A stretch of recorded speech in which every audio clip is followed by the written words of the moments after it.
Bonjour à tous, bienvenue sur ma chaîne YouTube. C'est un vrai bonheur pour moi de vous retrouver pour cette nouvelle vidéo.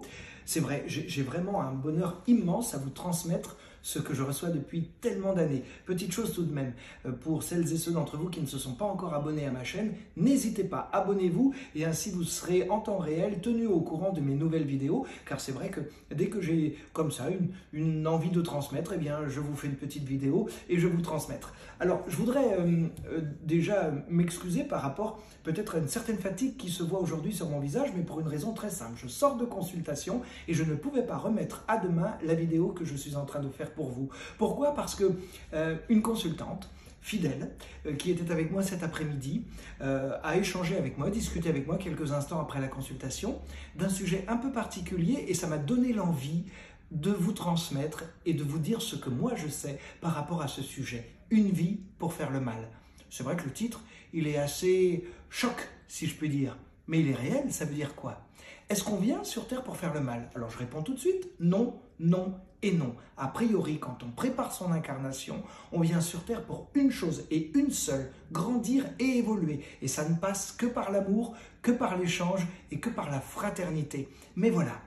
Souvenez-vous de notre âme. Je vous ai déjà parlé de notre âme. Vous savez, on a tous notre âme ici, un petit peu de la grosseur d'un ballon de foot au-dessus de la tête ou autour de la tête. Et notre âme nous suit d'incarnation en incarnation. Elle garde notre passé, elle sait aussi exactement ce qui va se passer dans notre nouvelle incarnation. Eh bien, il se trouve que lorsque dans l'incarnation précédente, on était dans le mal, et si on était dans le mal, ça veut dire qu'on n'est pas encore venu beaucoup sur Terre et qu'on est encore dans la progression, on est encore dans l'évolution, on est encore dans l'apprentissage.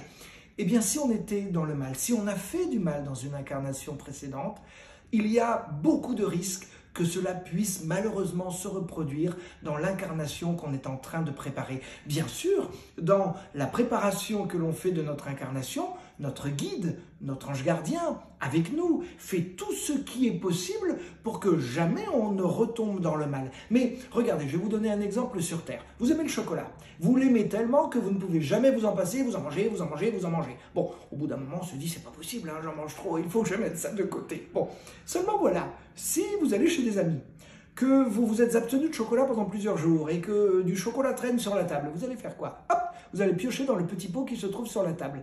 Eh bien ça, c'est la même chose pour l'âme. C'est-à-dire que sur Terre, vous pouvez être dans une forme d'addiction. Et le problème est que si dans une incarnation passée, on a été dans le mal, eh bien, il y a de grandes possibilités pour que ce mal se renouvelle dans l'incarnation qui vient. Donc, tout est mis en œuvre pour que ça ne se produise pas. À commencer par, je dirais, le choix du pays, le choix de la famille. Le guide qui prépare l'incarnation fait tout, absolument tout, pour que l'âme qui arrive soit protégée, surprotégée, dans l'amour, dans une famille aisée, pour pouvoir faire des études, pour ne pas replonger dans ce mal. Mais parfois, c'est trop fort, l'envie est trop forte, l'incarnation précédente est encore trop proche, et donc l'âme retombe dans ses travers et retombe dans le mal. Bien sûr, on ne l'en empêche pas. C'est peut-être la grande difficulté à comprendre sur cette terre, parce que souvent, je peux l'entendre, mais si la mort n'existe pas, si la création existe, pourquoi le mal existe sur terre? Mais le mal n'existe pas sur terre. Le mal est juste la représentation de nos différentes incarnations et de nos évolutions. Et donc, bien sûr que si on empêche un être sur terre de faire le mal, eh bien, il ne va pas comprendre. Il ne va pas évoluer, il ne va pas grandir. On évolue, on ne grandit qu'à travers ces épreuves et qu'à travers la compréhension. Donc c'est par soi-même qu'on doit prendre conscience que ce que l'on fait est mal et qu'il ne faut pas le refaire. Cette âme qui fait du mal, quand elle sera venue encore et encore et encore dans plusieurs dizaines d'incarnations, elle ne sera plus dans le mal, elle ne fera plus le mal. D'ailleurs, je vais vous dire quelque chose de très important.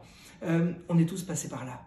On a tous fait le mal, on a tous été tués, on a tous tué. C'est le propre même de l'évolution. Mais heureusement, on a grandi, on a évolué, on a progressé. Et aujourd'hui, dans nos incarnations, on est dans l'amour, on est dans le partage. Enfin, autant que possible en tout cas. Et on a mis loin de nous ce que l'on appelle le mal. Mais attention, il ne faut pas juger ceux qui encore sont en compréhension. Bien sûr, d'un point de vue terrestre, la chose peut sembler parfois horrible et on a tout de suite envie de juger. On a tout de suite envie presque de dire « mais c'est insupportable ». Et bien sûr que c'est insupportable d'un point de vue terrestre. Mais tout est à sa place. tout est à sa place parce que cette âme, elle grandit, elle évolue, elle progresse, elle progressera et un jour, dans une incarnation, elle sera comme vous, elle sera comme moi, elle sera détachée du mal et elle ne sera plus ici pour faire du mal. Mais vous savez, il y a encore une chose qu'il faut savoir, c'est que de nombreuses âmes, et heureusement, sont venues sur cette terre avec la tentation du mal, parce que leur incarnation précédente était truffée de mal, et parce qu'ils ont fait le mal, sauf qu'ils ne sont pas retombés dans ces travers. Alors là, on peut dire youpi, parce que l'incarnation est totalement, mais totalement réussie. C'est une grande victoire, je dirais même pour l'âme, de savoir que ça y est, c'est terminé, l'âme n'a pas replongé. Évidemment, vous ne le saurez jamais. Peut-être même que dans votre entourage, il y a des âmes de cette sorte, parce que on en connaît tous, des âmes lumineuses, faites d'amour, avec beaucoup de partage dans leur cœur. Mais ces âmes-là, dans une incarnation précédente, étaient dans le mal et ont fait du mal. Et par le choix de l'incarnation, eh bien, elles ont réussi à ne pas retomber dans ces travers. Ce n'est pas le cas de tout le monde, bien évidemment, et chacun avance à son rythme. Voilà les informations que je voulais aujourd'hui vous transmettre par rapport à cela. Mais on ne vient jamais pour le mal, on vient toujours pour l'amour. Le mal est juste un accident de parcours en lien avec nos vies précédentes. Je vous dis à très bientôt sur ma chaîne YouTube et à très bientôt pour de nouvelles transmissions et une nouvelle vidéo.